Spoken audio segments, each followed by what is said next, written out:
صرف اللہ کا ذکر کرو. میں نے کہا اللہ نے تو جو ہم پہ نماز فرض کی ہے اس میں بھی صرف اللہ کا ذکر نہیں ہوتا, اس میں بھی اللہ کے رسول کا اور اس کے محبوبوں کا بھی ذکر ہوتا ہے, اولیاء کرام کا بھی ذکر ہوتا ہے. اللہ تعالیٰ نے تو کہیں اپنے ذکر سے اپنے محبوب کے ذکر کو جدا نہ کیا, اور آج ہم آپ پابندیاں لگاتے ہیں, یہ آپ کی مرضی کی بات ہے, لیکن دین آپ کی مرضی کا نہیں چلے گا. دین وہ چلے گا جو مدینے سے ہو کے میرے آقا صلی اللہ علیہ وسلم. تو میں عرض کر رہا تھا کہ مدینے میں یہ تیسرا گروہ پیدا ہو گیا جو در پردہ رہ کر اسلام کو نقصان دینا چاہتا تھا. اس نے بڑے پاپڑ میلے سرکار کے سامنے بیٹھ بیٹھ کر یہ بندے روئے, آپ کے خطبات کو سن کر آنسو بہائے. بڑی محبتوں کے انہوں نے دعوے کیے, انہوں نے مسجدیں بھی بنانے کی کوشش کی, لیکن پہلی مسجد پر ہی بریک لگ گئی جب اللہ کے عالم نے اپنے رسول صلی اللہ علیہ وسلم کو حکم دیا کہ صحابہ کا لشکر بھیجے, جہاد کے لیے نہیں گرانے کے لیے.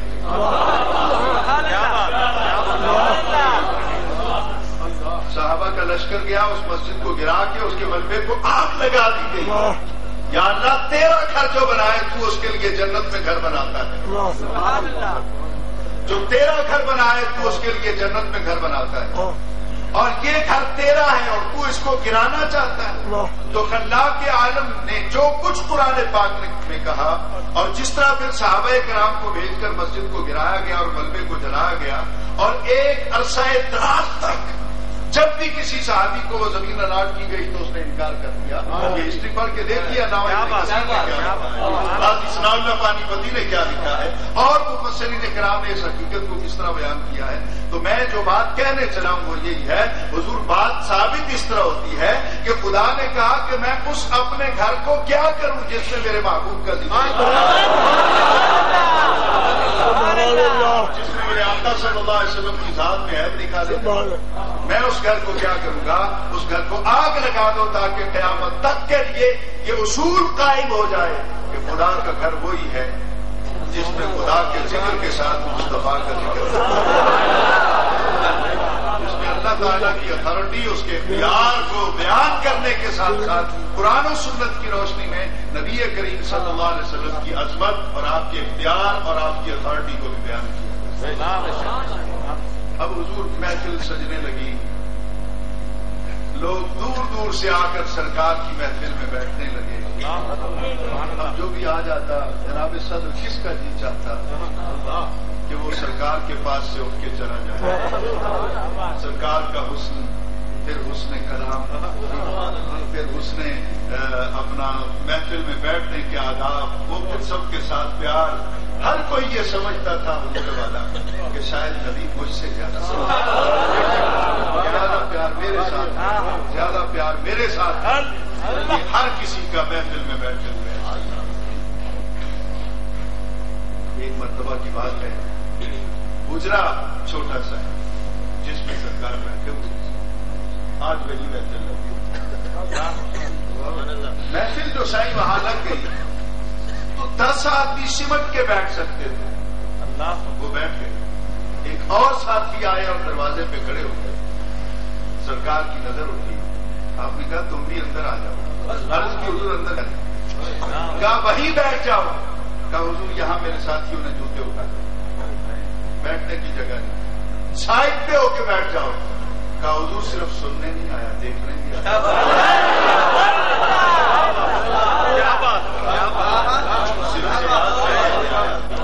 آنکھوں کی پیاس بھی تو بجھا دی. حضور اس حسن کے جلبوں سے اپنی آنکھوں کو بھی تو ٹھنڈک پہنچانی. نبی علیہ الصلوۃ والسلام کا پیار سرکار کے ہاتھ اٹھے. اب میں بننے تقریر سے آشنا نہیں تو لوگ پلک سوار تھا, سرکار کے ہاتھ اٹھے. صحابہ نے سمجھا کہ شاید سرکار دعا کے لیے ہاتھ اٹھا رہے ہیں کہ کتنا محبت کرنے والا ہے کہ دھوپ میں کھڑا ہو کے. لیکن اس وقت صحابہ کے کلیجے منہ کو آنے لگے جب سرکار نے اپنے دونوں ہاتھوں سے مزمل کی چادر کو پکڑا, اس طرح کندھوں سے اتارا, اس کو طے کر کے اپنے غلام کی طرف پھینک دیا, اٹھا کر اوپر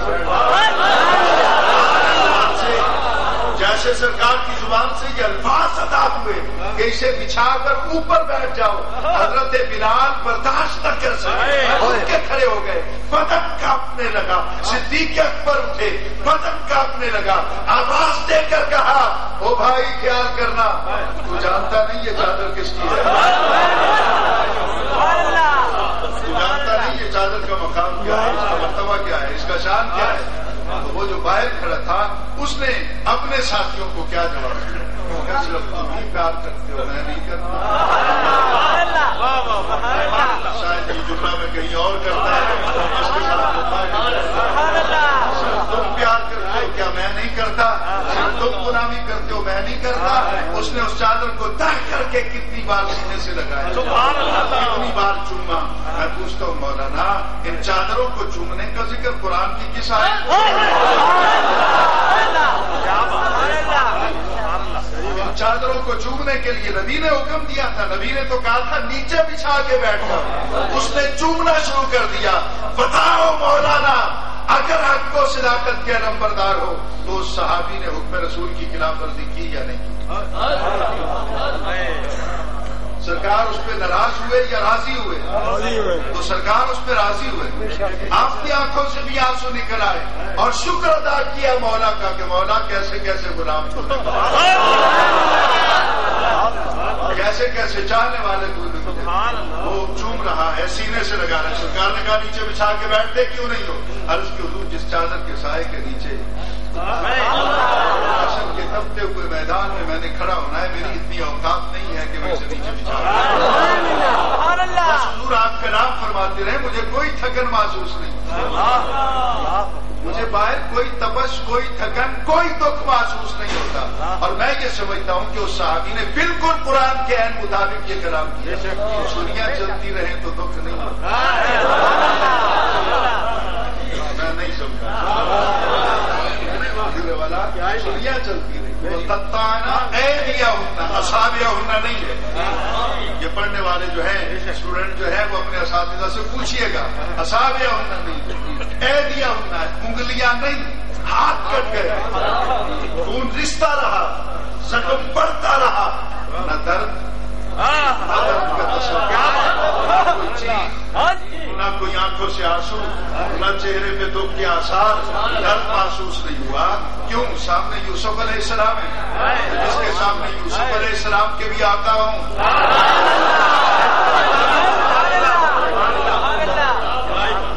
ان کو کس طرح کوئی تپش محسوس ہو یا کچھ محسوس ہو؟ تو میں عرض کر رہا تھا کہ محفل سرکار کی لگی ہوئی، اب منافقین نے ایک نئی راہ تلاش کی ہے مسلمانوں کو ڈسارٹ کرنے کے لیے، نبی علیہ السلام کے آبگینہ دل کو چور چور کرنے کے لیے انہوں نے ایک نیا طرز عمل اپنایا۔ سرکار کی محفل شروع ہو جاتی، کوئی وہاں سے اٹھتا، کوئی وہاں سے اٹھتا، وہ 5 6 10 15 جتنے بھی تھے وہ ایک ایک کر کے اٹھنے لگتے۔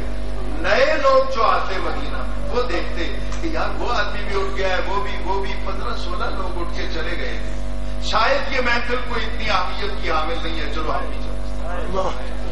لیکن سرکار ان کے اس طرز عمل کو دیکھ کر بسا اوقات آپ کے پلکوں کا ہلکا ٹوٹ جاتا، رخسار مصطفیٰ کی اللہ تعالیٰ نے اپنے محبوب کو ٹھارس بنایا۔ اب آپ سنتے رہیں کہ میں الفاظ جب کہا جاتا ان سے، جب کہا گیا ان سے، کہا جاتا ان سے تعالو آ جاؤ، پورے دھیان سے سنیں گے، تو میری نالائکیاں ہیں، بات سمجھ میں نہیں آتی۔ تعالو آ جاؤ الی ما انزل اللہ، کدھر جا رہے؟ لوٹ کے آؤ الی ما انزل اللہ، اس کی طرف جس کو اللہ نے نازل کیا۔ سبحان اللہ سبحان اللہ۔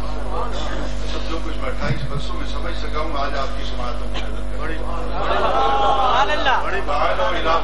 قرآن کی طرف آ جاؤ، بس قرآن کے پاس آ گئے، بات تو ختم ہونی چاہیے، پھر وہ رسول کو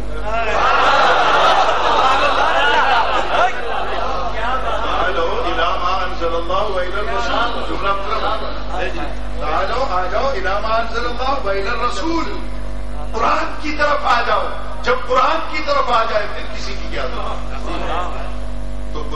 بتاتا ہے کہ اللہ تعالیٰ نے خود اس طرح بتایا کہ تعالو آ جاؤ الی ما انزل اللہ، اس کی طرف جس کو اللہ نے نازل کیا، اور رسول کی طرف، تو اسلوب قرآن سے یہ مسئلہ سمجھ میں آتا ہے کہ منزل قرآن نہیں،